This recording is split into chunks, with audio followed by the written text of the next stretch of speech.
Okay, we are live. Admitting folks now.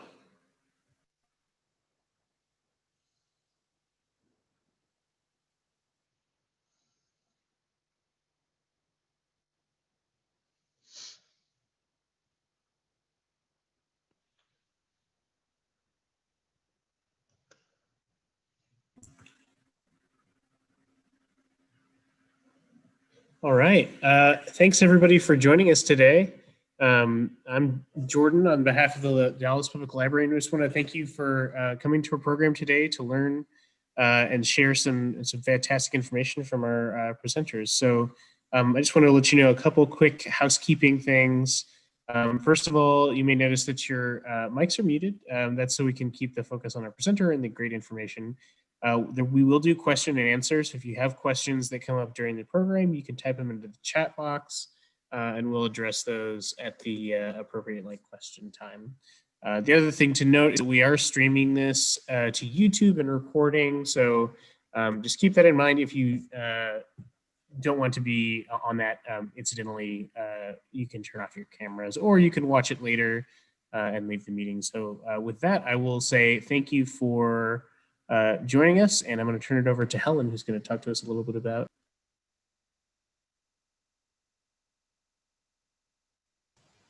Thank you. Thank you so much with the Dallas Public Library. My name is Helen Dulac, and I am with Dallas Environmental Quality and Sustainability. And we are so excited to be partnering with the Dallas Public Library on this series called Earth Day Every Day. It is most Thursdays out of the month, and it's always going to be at noon, and it covers different environmental topics.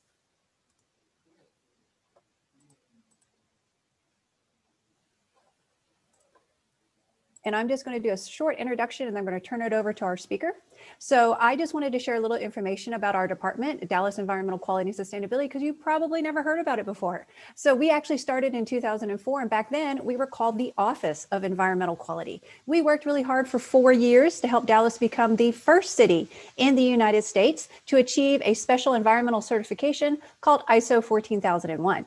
And what this is the environmental lens that we looked at all of our city operations across 14 different departments to see how we could still deliver service with a less of an impact on the environment. So we looked at the vehicles we use all the way to the paper we put in our copy machines.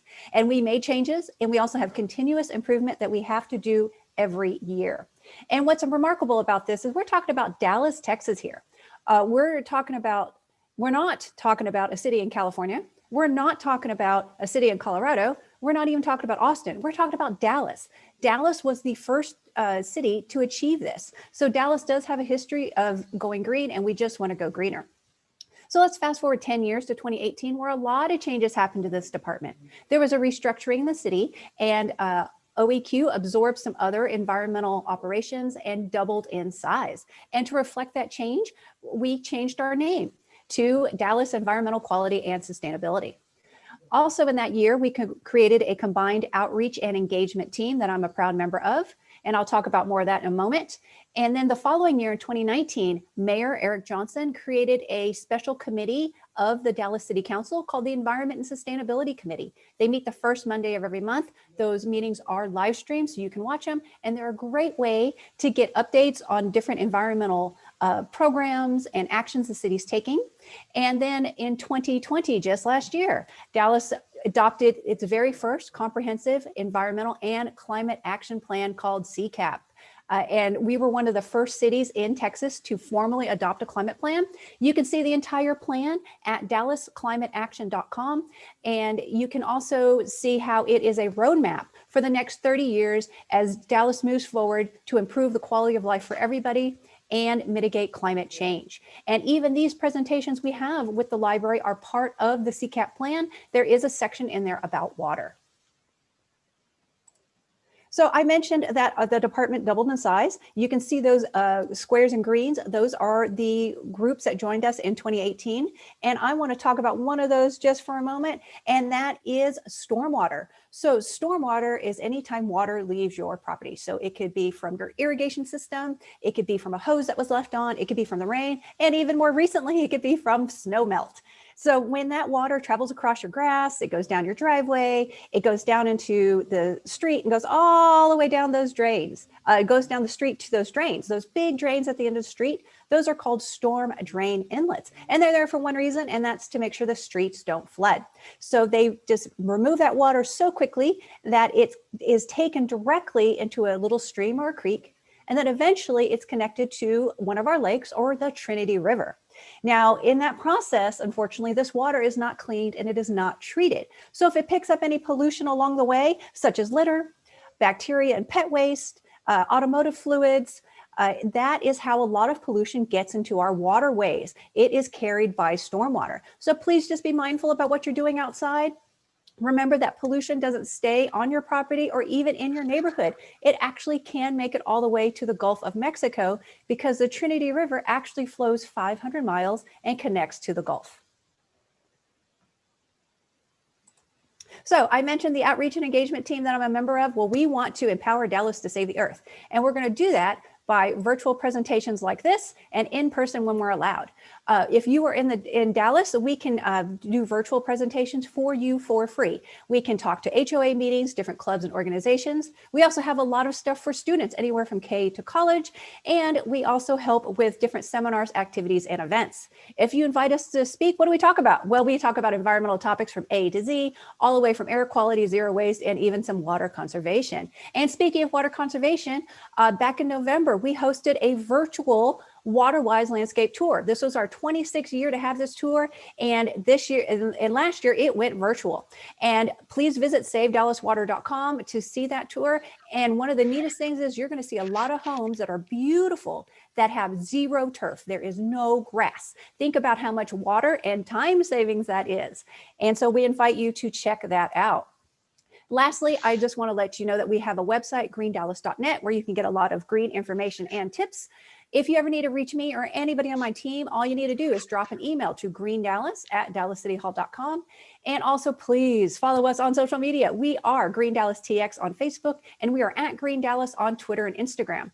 And as a thank you for spending your hour with us today, if you do send that email to greendallas@dallascityhall.com, mention that you were listening to this presentation, and also give us your name and mailing address, we will send you a free gift. So please remember to do that because we would love to share that with you. And with that, I am going to introduce our speaker today. I am really excited to be introducing Mr. Dennis Qualls.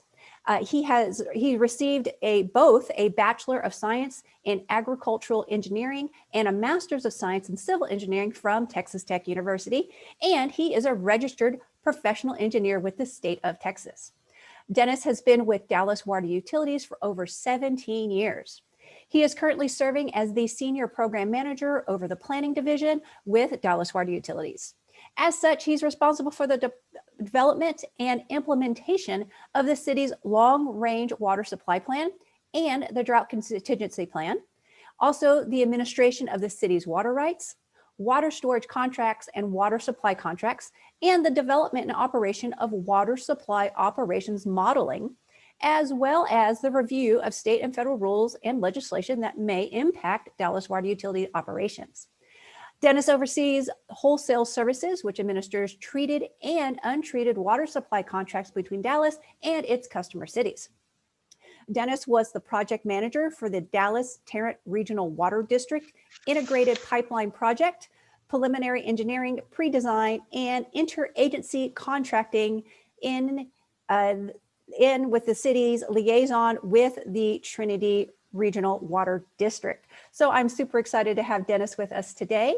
And remember, if you have any questions for him, please add those to the chat. And we're going to turn it over to Dennis. Great. Thanks, Ellen, for that introduction. Let me share my screen with my presentation, and I will also stop my video because you want to see my presentation and not me. So let me do that real quick. Let me share my screen. This always takes a moment. Let's see, share. And then let me get Okay, so Helen, am I sharing correctly? Is everything up there? It does. It looks good. Okay, perfect. Thank you. Well, as Helen said, I'm Dennis Qualls. It's a pleasure to be here talking today. I'm always excited and happy to talk about water planning and Dallas Water. So thank you for the opportunity. Whoops, that wasn't right. Okay, so Dallas Water Utilities was founded in 1881, and funny thing is this has been on our slides for a while, and just this week, as I was preparing this, I stumbled across some historic stuff. And so I found these next three little bullets there that there was a water supply company in the Dallas area off of Browder Springs, or from Browder Springs. And it was established in 1876. And the water supply company was acquired by the city of Dallas back in 1881.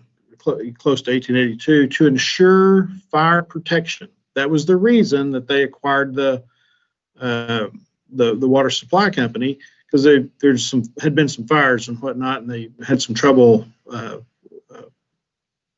fighting those fires. And they acquired, and I thought this was very interesting. They acquired the water supply company for $65,098.33.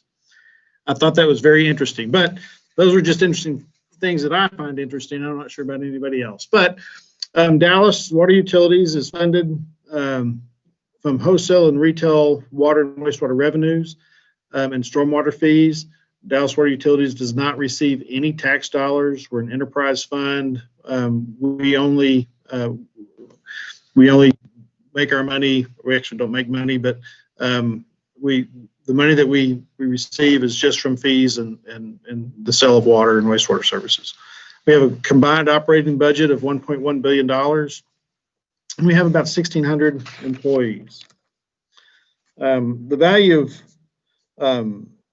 water and wastewater infrastructure in Dallas, we have in the ground about $6 billion worth of infrastructure for water and wastewater, and then we also have our stormwater infrastructure, and we're still working on trying to get those numbers figured out and done with our asset management. So, but a little over 2 years ago, Dallas Water Utilities and the Trinity Watershed Management merged into Dallas's one water utility. By integrating water, wastewater, and stormwater into one water, we can provide better environmental stewardship and healthier watersheds and more resilience against climate change. Dallas has a long history of looking ahead to meet the future needs of our customers. In 2000, with record demands, we started changing our business model from selling water to providing water and wastewater service. With a seriously revamped water conservation program designed to extend our resources and to use our water supply system more efficiently and effectively. With One Water, the City of Dallas is taking a holistic approach to managing our finite water resources and expanding our definition of providing service.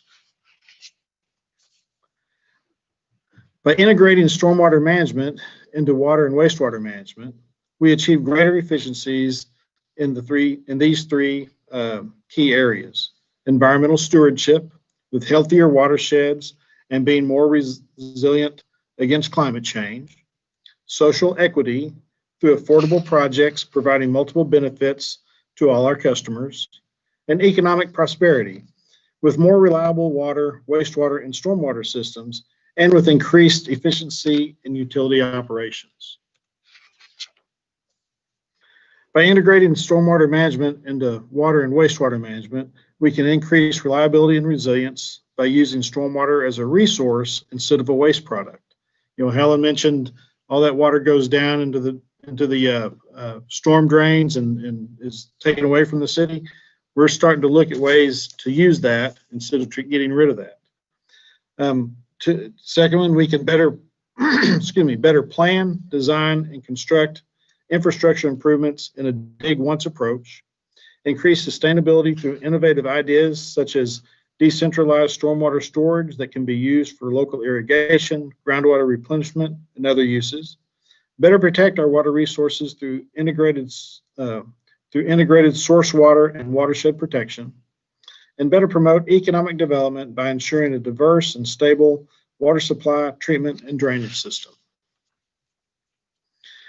Dallas's regional system is a diverse system that utilizes water supplies from 2 river basins, and soon we will have a 3rd river basin connected. The Trinity River Basin with 3 core reservoirs. You can see those there, Lake Ray Roberts, Louisville Lake, and Grapevine Lake. And then Dallas's Lake Ray Hubbard, which is the only reservoir that Dallas owns and operates solely. The Sabine River Basin, which connects we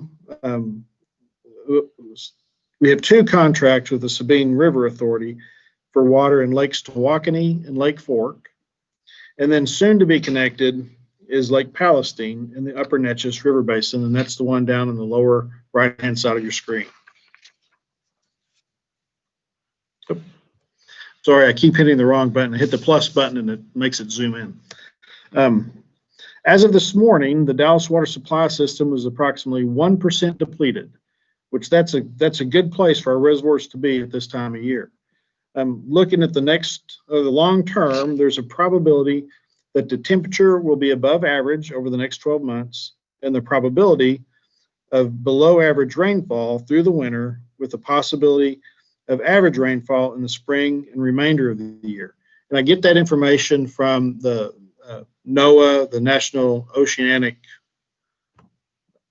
NOAA. I'm drawing a blank on the initials now, and I apologize, but NOAA, they've got their climate. We look at their projections. We look at the El Nino oscillations and lots of things. And so that's where we come up with how we think things are going to go in terms of weather patterns. So as you can see to the left, Dallas, and this is the drought monitor map that's published published weekly. But you can see Dallas County is currently in an abnormally dry condition. The snow and the rains recently have brought us out of a moderate drought into just abnormally dry. For the water supply purposes, this is how I view a drought. Droughts begin when our resources drop below 100% full.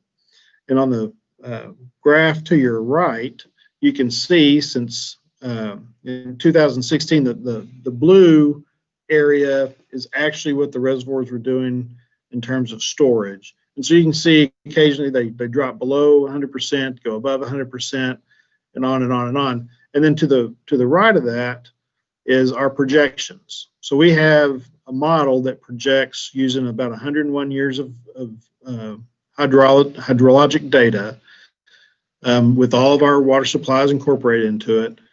And so we project out, and is looking at this based on what we think is going to happen. We're probably going to be in that middle line. It may be that next to the bottom line. But even if we were in one of our worst droughts or worst times, even at that, over the next 3 years, we would still not quite be at stage 1 if our assumptions and if all the hydrology remain that way. But these are just kind of indicators and guides of how we try to plan for water usage out of our system on a day-to-day basis. Now, another thing that happens, and Helen mentioned it in my bios, we do the drought contingency plan. So the state of Texas requires that drought contingency plans are updated every 5 years. The most recent plan was updated in 2019, although the next plan or the next state required update will be in 2024 if needed due to changes in supplies or assumptions or other things. We can update the plan even earlier than that. Our wholesale customers, which we have 27 wholesale customers, all of their contracts require them to have a drought contingency plan with like measures. Now, they don't have to do the exact same thing that we do if we enter into a drought. They just have to make sure what they do, their measures have an identical or have a similar savings of water during the drought period. Now, one of the things that I love doing and love talking about is our long-range water supply plan. And so Dallas pretty much updates its long-range water supply plan approximately every 10 years. Now you can see in that third bullet there, it's not always 10 years, sometimes a little sooner, sometimes a little longer, but on average, it's about 10 years. And then in the 2014 long-range water supply plan, the strategies to meet DWU's system demands to the year 2070 include additional conservation for about 12% of our needs, indirect reuse, which is will be about 36% of our needs. Connect existing supplies, which I mentioned, Lake Palestine, that's about 27% of our future needs, and then a new water or surface water sources, which is about another 25% of our needs. The 2014 long-range water supply plan was the first plan that we did that took into consideration climate change.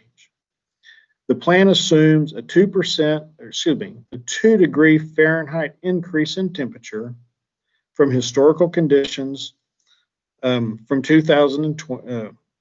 historical conditions for 2020, and a 7 degree Fahrenheit increase in temperature by 2070. Increased evaporation as a result of increased temperature when we did the plan resulted in about a 13% reduction in our yield. So you remember back in the slide where I showed the reservoirs, we look at how much water we have in those reservoirs and how much to that model is available as we move through time. Well, with climate change and increased temperatures, that yield that we have shows a decrease. So we have to be able to plan for additional water to make up for that. Now, as you can see in this graph, based on our current projections of both our currently connected supplies and demands, Dallas will need additional water connected by about 2027. And you can see our current connected supplies, you can see that blue area has a downward trend to it. That's what I'm talking about when we talk about climate change and increased temperatures. There's also a slight decrease in terms of sedimentation as water comes in from down the stream and stuff. It brings in sediment and it starts filling up our reservoirs. There's a little bit of loss to that. Now, one thing that I'm not showing on here, but we found interesting in the long-range water supply plan was that percent decrease in our supplies just happens to be about the amount of water our water conservation plan saves us. So as long as we're doing our water conservation and keeping that active, it'll make up for that loss, and hopefully we can get to a point where we can even exceed that. So, like I said, the long-range water supply plan identified additional conservation, indirect reuse, and there's a couple of different indirect reuse projects identified, connecting Lake Palestine, the Neches River, run-of-river project, and Lake Columbia, excuse me, as the recommended water management strategies to meet Dallas's future demands. You may notice on the graph to the right that the recommended water management strategies exceed the projected demand line. Water supply planning does not end at the 50-year planning horizon that we use. And although we plan for a repeat of the drought of record, it doesn't mean that a drought worse than the drought of record may occur. As a matter of fact, the next full plan that we do, I know at Austin has done a 100-year plan, and we may be looking at doing something more than 50 years our next go around. We are looking at in the next year or two, once the census numbers come out, of updating our demand line and looking at any change conditions that might affect any of our supplies, and kind of doing a small update to the plan versus a larger one that looks at a whole bunch of other stuff. But looking at our supplies, our recommended strategies, which are identified on this map, the IPL, which I wonder, let's see there. I don't know if you can see my cursor or not, but the IPL line, which is from Lake Palestine, it comes up to the Joe Pool area, and actually the IPL line, and that's that's how the portion that Dallas would use. The IPL line, which is in coordination with Tarrant Regional Water Districts, actually would extend on into Tarrant County into Fort Worth.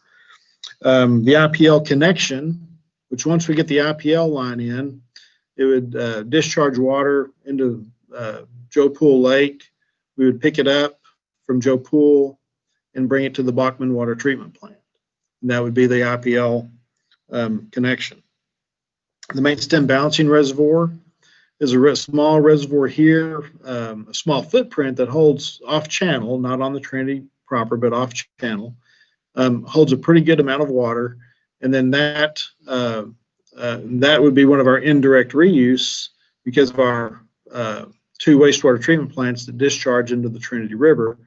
It would go downstream a ways to the balancing reservoir. We would pick it up, store it there, and then bring it back into our system, either through the IPL or back directly into Joe Pool and using that connection again.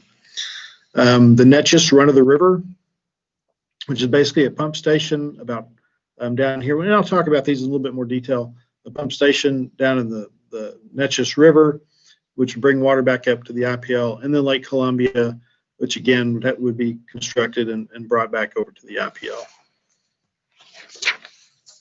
Now, one of the most important ones, as I mentioned, and Helen mentioned this as well, is water conservation. So I'm going to spend a few slides here talking about our water conservation program. Water conservation is a critical component to our long-range water supply and future planning. As demands through conservation are lowered, the need to develop future supplies and associated infrastructure is reduced. As an example, between the 2005 Long-Range Water Supply Plan and the 2014 Long-Range Water Supply Plan, demands reduced on average over the 50-year planning horizon approximately 23%, which is the equivalent to removing a reservoir project from the Long-Range Water Supply Plan during the planning horizon. With that said, water conservation will not alleviate the need for new supplies altogether. A couple of items to note: Dallas's wholesale treated and wholesale untreated water contract contain language requiring our customers to have water conservation and drought contingency plans, as I've mentioned before, as part of our initiative to encourage regional conservation. Dallas, Tarrant Regional Water District, and the North Texas Municipal Water District contribute to a regional campaign, the Water is Awesome, the Keep Texas Water on Tap. And the Environmental Education Initiative, to date, that initiative has reached more than 106,000 students and 7,300 teachers, 112,000 citizens in Dallas, and nearly 300 area schools that receive the EEI lessons and resources. Helen mentioned the WaterWise Landscape Tour. Outdoor watering is one of the largest uses of water in the summer, so landscaping is extremely important. The WaterWise Landscaping Tour began in about 1995. The original goal of the tour was to showcase real-life examples of how the use of WaterWise principles produced a Texas tough, drought-tolerant, and beautiful landscape. In 2019, this goal was expanded to go beyond primarily aesthetic and included foodscaping, composting, additional water conservation practices like drip irrigation, and the use of permeable surfaces. In 2020, due to COVID-19, the tour was performed as a virtual tour. The link can be found on the SaveDallasWater.com website, and you can actually take the tour now. The Water Conservation Division has licensed irrigators that perform irrigation system evaluations free to Dallas residents. Weekly watering advice. Residents can sign up for weekly watering advice for their specific address based on real-time weather from a weather station network throughout North Texas. In addition to conservation, the Dallas Water Utilities has an aggressive leak detection program, which has the goal to survey the entire water system every 2.5 years and improve its integrity in identifying weaknesses in water pipelines before breaks develop. Part of the robust capital program includes a 10-year planning that aids in the major main replacements, while the annual operating budget includes point repairs and minor replacements in order to reduce water loss in the system. DWU's distribution system water loss is about 5.5%, which is below the national average of 16%. So we have done a very good job of doing that, and our crews are out there every day checking, leaks,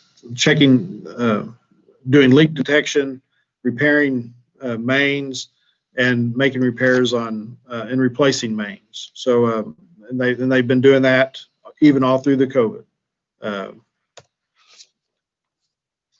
Now, with the conservation, the landscape, the different programs, the leak detection, all the things we do for water conservation, Dallas's water conservation program has taken us from being known as water hogs to a leading example of water conservation.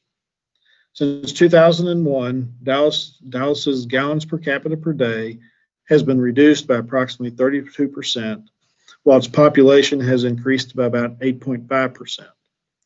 You can specifically see the reduction in 2001 with time of day watering restrictions, and then again in 2012 with twice weekly maximum outdoor irrigation requirements. And I added on this slide the before, and this was just a few years before the 2001 time of day watering. Our average GPCD was about 258 gallons per capita per day.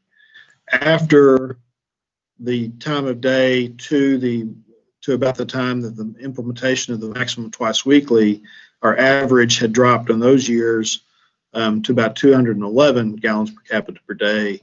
And then since maximum twice weekly watering, you can see the average dropped even further to about 180 gallons per capita per day. And we're still working on other programs and stuff to continue to bring that down.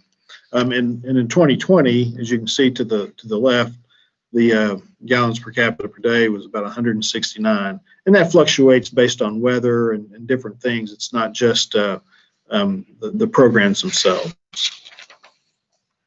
Now, I mentioned that indirect reuse was a recommendation in the long-range water supply plan, but before I talk about those strategies, I'd like to briefly talk about the two types of reuse. Direct reuse, where wastewater leaves the wastewater treatment plant and goes directly to an end use. It's treated at the plant, it's pumped, it's piped directly to an end use like an irrigation or something. And there's even direct potable reuse. And I believe it was Wichita Falls several years ago during the drought. They actually put in potable direct reuse. It went from the wastewater treatment plant, some advanced treatment, directly into the water treatment plant, and then out to their system. And then there's indirect reuse, where wastewater is discharged into a surface water or groundwater body prior to going to its end use. So it's discharged in a creek, stream, lake, or into groundwater, and then it's pumped back out somewhere else and used, taken to the treatment plant and then used by the system. So looking at direct reuse, we have currently, back in 2005, we extended a pipeline from the Central Wastewater Treatment Plant to the Cedar Golf Course and began using water for irrigation. And then in 2014, we extended that line up along to the north a bit, north and east to the Stevens Park Golf Course, and are now serving them.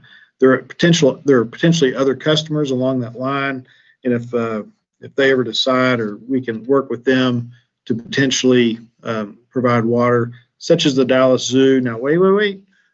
Don't think we're going to be trying to give that for drinking water for the animals or anything. It would be for irrigation and other uses around the zoo, not the potable water for the visitors or the animals. Some parks like Kidd Springs Park or Lake Cliff Park, those are opportunities for us to expand our direct reuse program. Indirect reuse, Dallas is currently employing indirect reuse in its water system by diverting the town of Flower Mound and the city of Louisville return flows from the Elm Fork of the Trinity River at Dallas's Elm Fork and Bachman water treatment plants. In 2019, indirect reuse made up about 3.4% of Dallas's supply. Some other indirect reuse. Back in 2008, the city of Dallas entered into an agreement with the North Texas Municipal Water District to swap, and that's why we call it the swap agreement, swap the return flows from the wastewater treatment plants that go into their wastewater treatment plants that discharged into the Lake Ray Hubbard with our wastewater return flows, which are discharged from our central and south side wastewater treatment plants into the Trinity River, where we're the main stem pump station, which on the map there, main stem diversion pump station on the lower right, would pick up the water and deliver it to the North Texas wetlands, which then they would take that water up to Lake Lavon. We would allow them to do that with our permitted return flows, and then they would allow us to divert their permitted return flows out of Lake Ray Hubbard. Currently today, we're actually releasing those out of Hubbard so they can pick it up at their wetland project south of Lake Ray Hubbard. Now, North Texas has completed the construction of the main stem pump station, and Dallas and North Texas have begun negotiations to facilitate this project. It takes an amendment to the existing contract, and we anticipate having that done by about 2020, sometime this, well, I was fixed to say next year, but this is 2021, sometime this year, at which point that would add about 30 million gallons a day to Dallas's system. Now, the integrated pipeline project, remember I mentioned early on connecting Lake Palestine, is a joint project between Dallas and Tarrant Regional Water District to transport both Dallas's Lake Palestine and Tarrant Regional Water District's Cedar Creek and Richland Chamber reservoirs water to the Metroplex. Excuse me, you can see the construction progress in this slide. You can see, we'd kind of call it the backbone, but segment 15.1, 15.2, 14 are all complete. 13 is almost, and 12 is almost complete, it's virtually complete.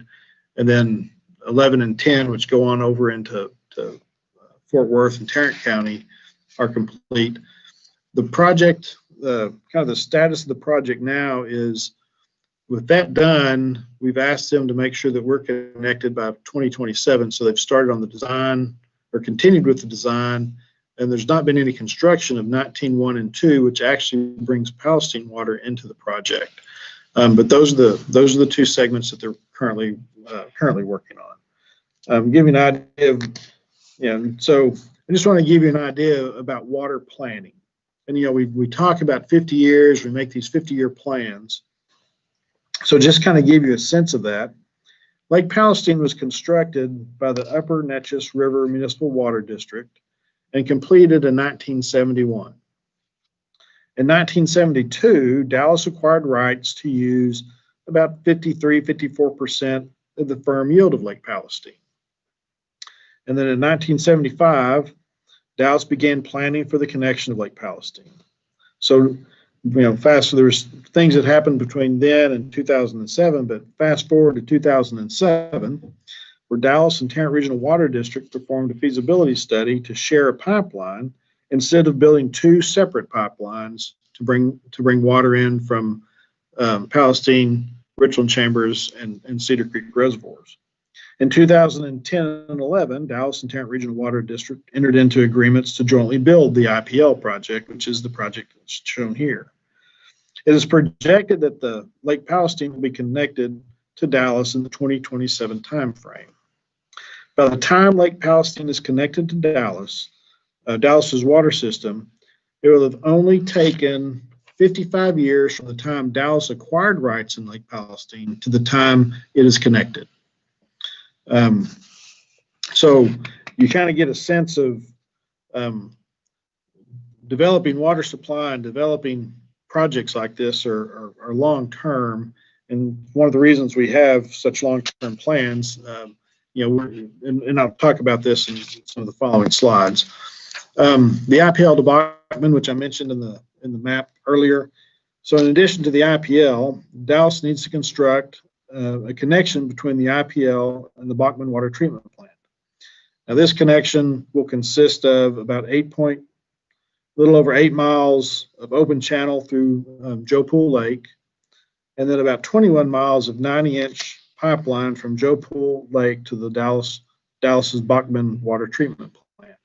And again, this is scheduled. We're working on this now. We've done the feasibility study. We're a preliminary design study. It'll continue doing a little bit more design, identifying the exact route that would be used to bring the water in. And then the idea was to have it connected by 2027. Now, water demands may change and some of our dates may vary a little bit in the future, but right now, with our current knowledge and current demands, it needs to be connected by 2027. The Neches run-of-river project consists of taking water directly from the Neches River approximately 40 miles downstream of Lake Palestine. The water would then be pumped to the IPL, which is currently being constructed. The IPL was designed with some additional capacity. Although the current need to connect this project is 2050, there are contracts and permitting that needs to occur in the short term, which will be in the next 2021 to or 23. So in the next couple of years, we'll be working on permitting and contracting with the Upper Neches River Municipal Water Authority. Which also brings me to the other long-range water management strategy, Lake Columbia, which is a new reservoir, but although it has been permitted by the Texas Commission on Environmental Quality to the Angelina Neches River Authority, it has not been constructed. The Lake Columbia site is located approximately 20 miles southeast of Lake Palestine. The current need to connect this project is 2070, so it's out even further. As I mentioned earlier, Dallas updates its long-range water supply plan approximately every 10 years. However, things change over time, such as climate. As we become better at modeling climate, and we can verify the models with what has actually occurred, our planning assumptions may change. We may find we have less or more water available in current supplies. Regulations. As federal, state, and local regulations change, that could affect the ability to supply, the ability of supplies. Excuse me, I'm having trouble saying this. It could affect the ability to implement supply projects. Water needs, as water conservation continues to help us reduce our water usage, our projected demands decrease, extending our existing supplies. But as I mentioned earlier, as a note of caution though, even though water conservation is working and saving us water, there will still be a need to implement new projects in the future. So with that, I am happy to take any questions. So fire away. Let's see. All right. Thank you so much, Dennis. That is amazing to try to fathom. When they talk about the long game, you are definitely in it for the long game, right? Yes, ma'am. Yes, ma'am. All right. So we have several questions, actually. So there was a question about how long does it take for some of our reservoirs to fill? Kind of like per year, and how do you measure when it's full? What determines when a reservoir is full? Well, I'll answer the second part of that question first. Each reservoir that we have when it's constructed has what we call a conservation level. And Ray Hubbard, let me back up to a slide. Well, and I'll show you what I'm talking about if I can figure out how to back up. Let's see.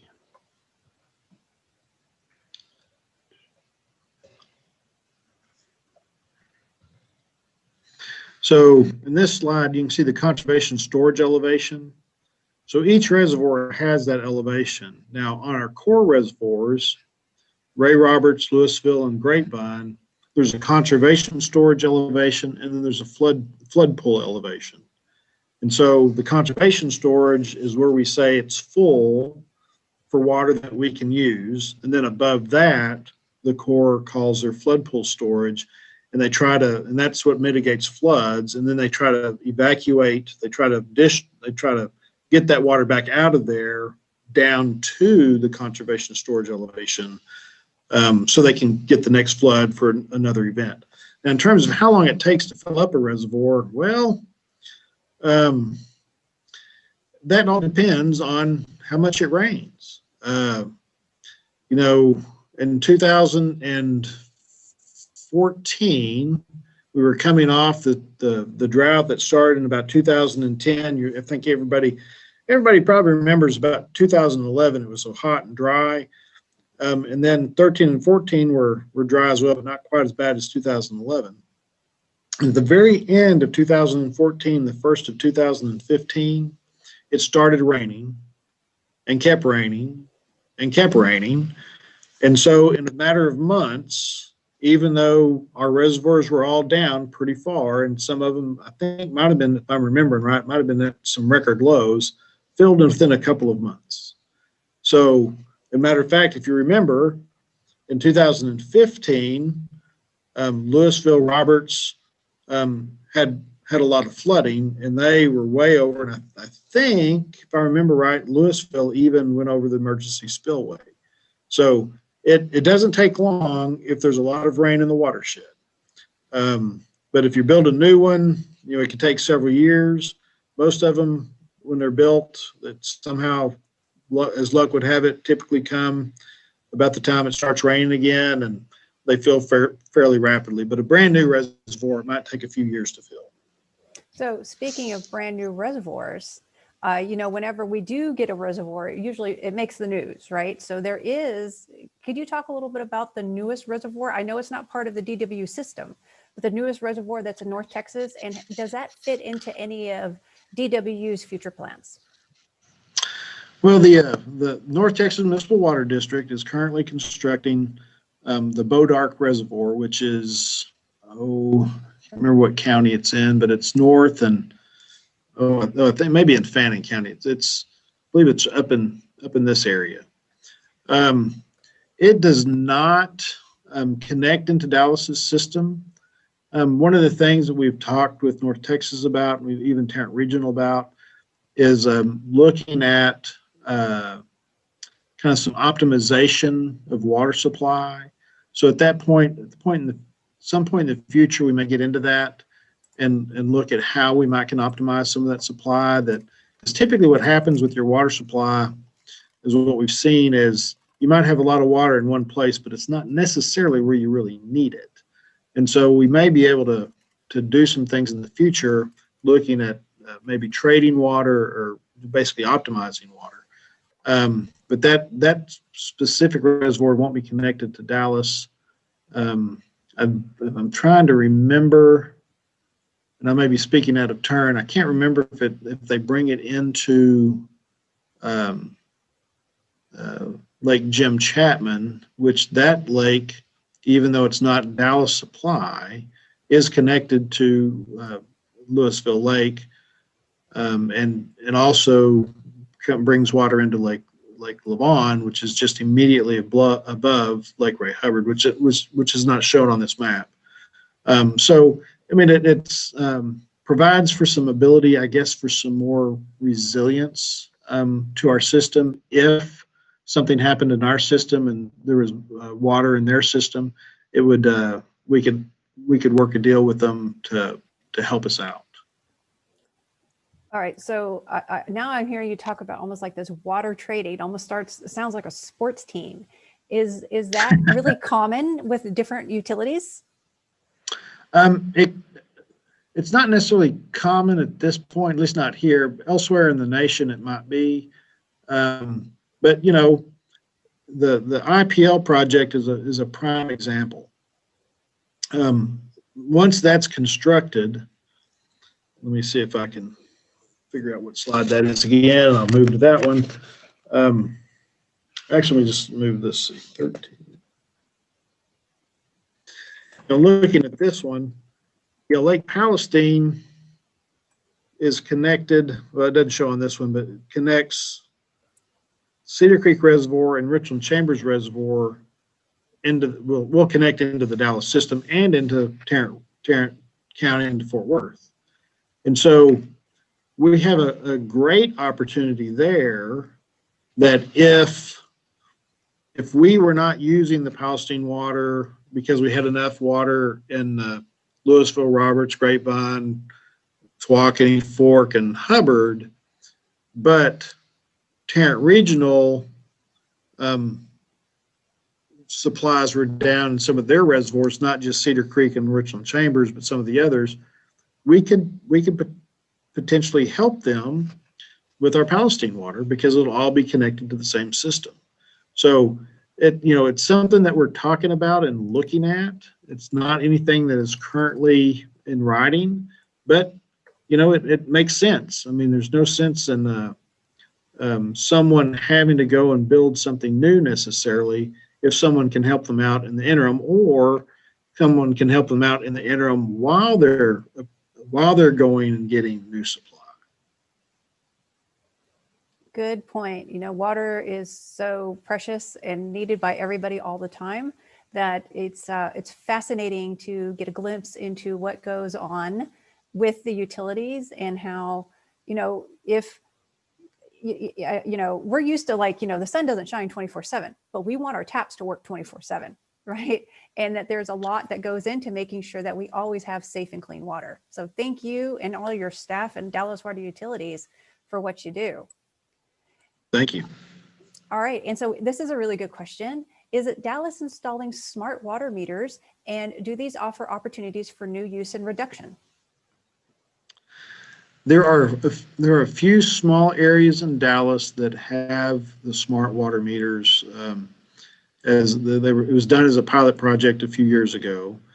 We're currently looking into a study to look at making that throughout Dallas. We're not to that point yet, and it's still several years away. We getting the study going, doing the study, and then implementing whatever recommendation comes out of that study. It's still quite a few years away before that would be in place. But yes, there's the possibility that could help. One, it would help us potentially identify more leaks. It would help us identify how water is used throughout the city.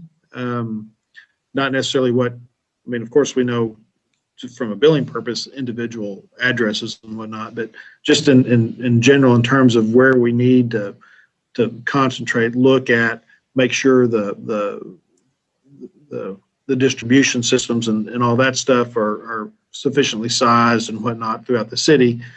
Help us with that, but also just like on some of the smart meters for electrical bills and stuff, you'd be able to open up, look at, and see how your water's being done. It might even help individual homeowners identify leaks in their homes, leaky faucets, leaky toilets. Some, because the meter, if they know that they have everything turned off, but the meter is still running, they know they've got some issues somewhere, and that would help as well. That's fascinating. All right, so this is a little bit more of a technical question. Is there a minimum flow rate that must be met to let water flow downstream when pulling water from the Neches?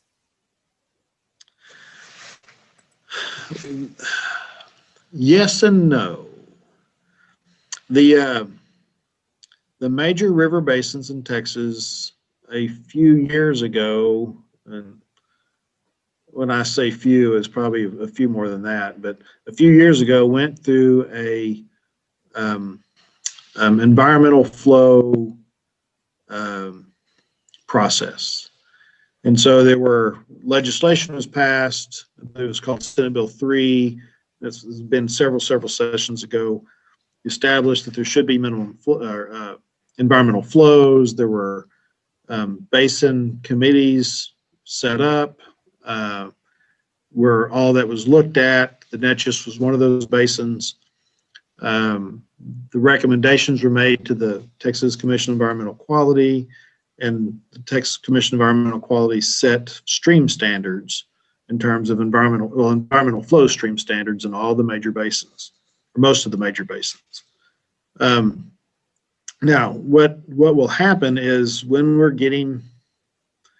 we work with the Upper Neches River Municipal Water Authority on a diversion permit for the run-of-river project, that water right will include minimum flows. There's a series of subsistence flow, low flow, high flow, water pulses. There's 4 or 5 different things there that in order to use that water in that new water right, there will be specific flow requirements in the stream.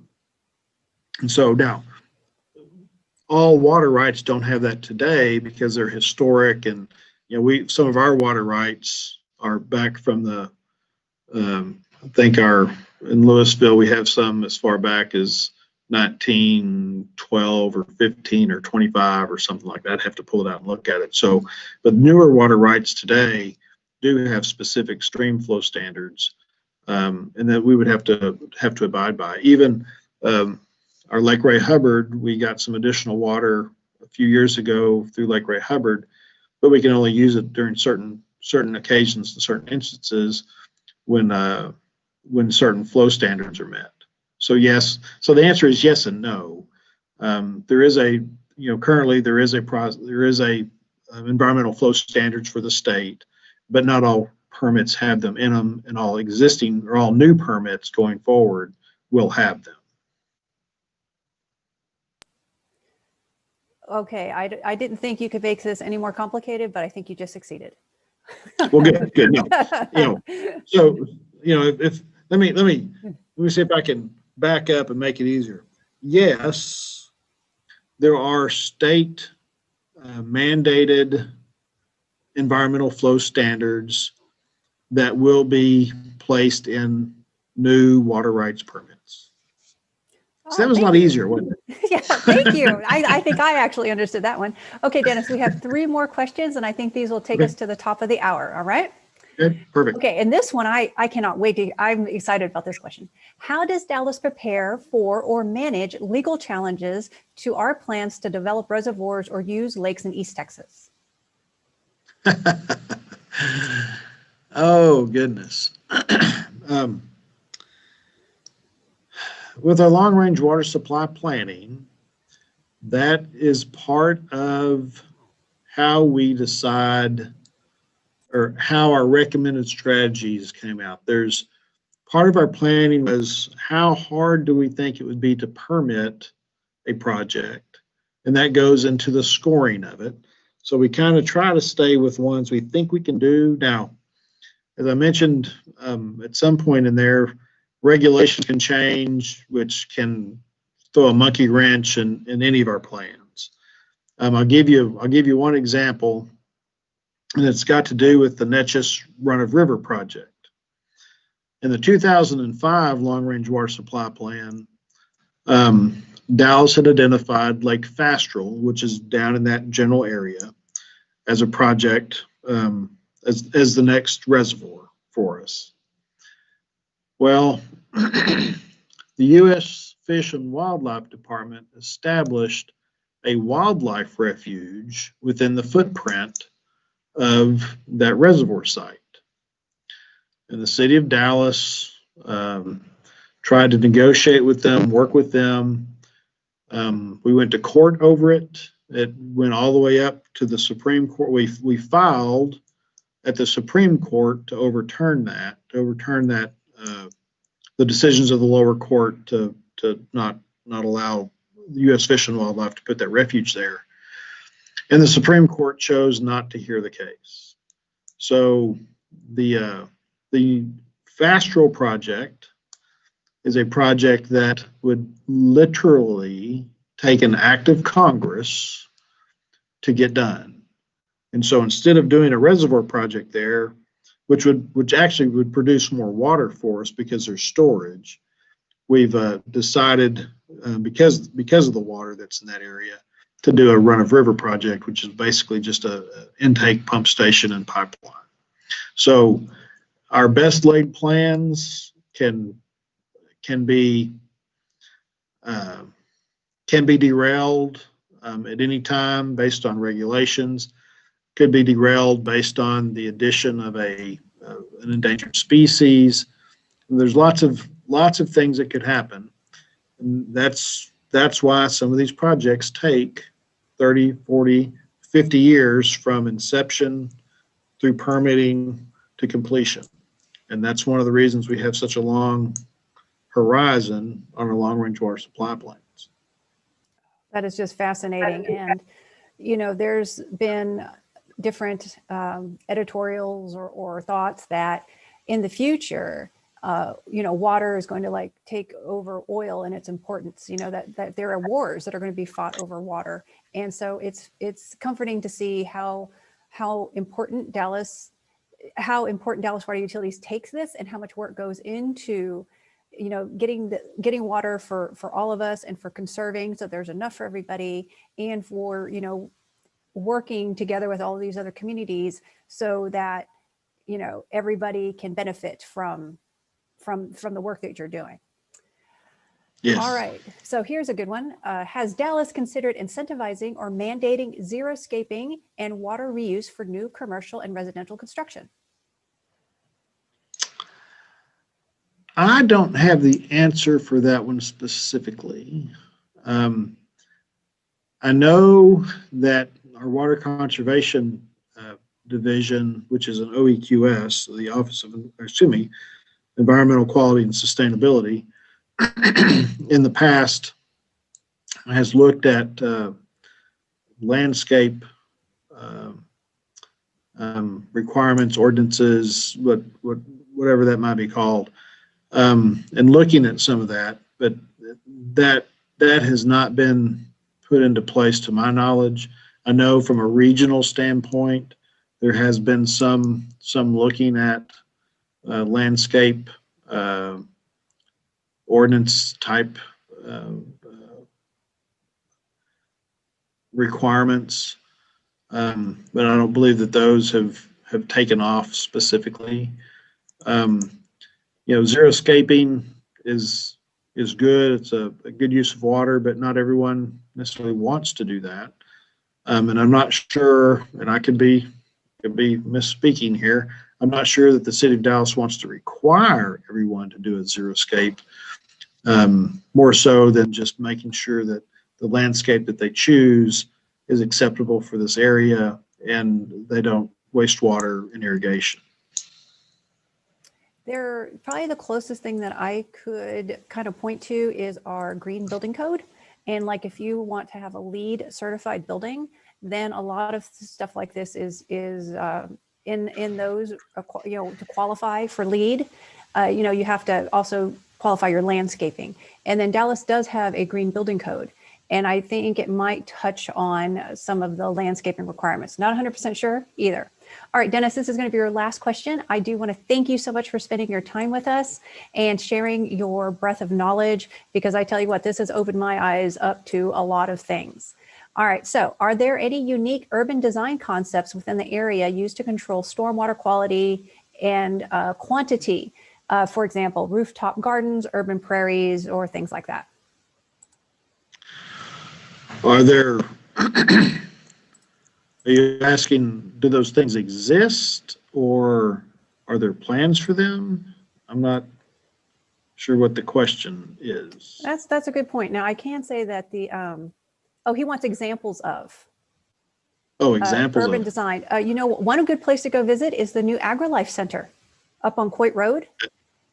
They have. See, Helen has a better response than I do, because I was drawing the blanks, and my apologies. I'm not familiar with those, so I'm going to let Helen pick this one. There is the Texas A&M AgriLife has a new campus that they built. It's on Coit Road, way far up in North Dallas. And I visited it once before, before March. And they have like bioswales and some other things like that there, and lots of different kinds of irrigation. And it's also full of like native plants and different types of gardening principles. And also they have that WaterWise house, don't they, Dennis? I believe they do, yes. So they actually have a house that they fitted with a bunch of different water conservation, different kinds of like products to help with water conservation. And they also have like rain capture. They actually have a cistern on the house, and it also has some different types of hardscaping there to help with runoff and stormwater and things like that. So And there may be, I mentioned the WaterWise landscape tour and how it's expanded. There may be some examples in that. I don't remember off the top of my head, but that might be another place to go and look to see some of that. that is a good point. And you can look at that virtual tour for 2020 at savedallaswater.com.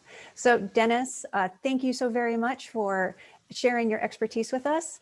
We just launched a little feedback poll. If you don't mind, it's only 2 questions. If you could give us a little bit of feedback so we can help provide better programs for you. We have a lot of programs coming up. If you want to check out the Dallas Library's page where you can register for programs like this, we have Monday is Martin Luther King Jr. Day, so we are closed. And then that following Thursday, we have a session for Earth Day Every Day on fast fashion. And then the following Monday, we have a Grow With Us over seeds. And you can always sign up at greendallas.net for our newsletter and get information about our upcoming programs. And with that, I want to thank everybody for tuning in. Don't forget to send your to send your name and your mailing address to greendallas@dallascityhall.com to get a free thank you gift. And on behalf of Dallas Environmental Quality Sustainability, the Dallas Public Library, and Dallas Water Utilities, thank you very much and stay safe.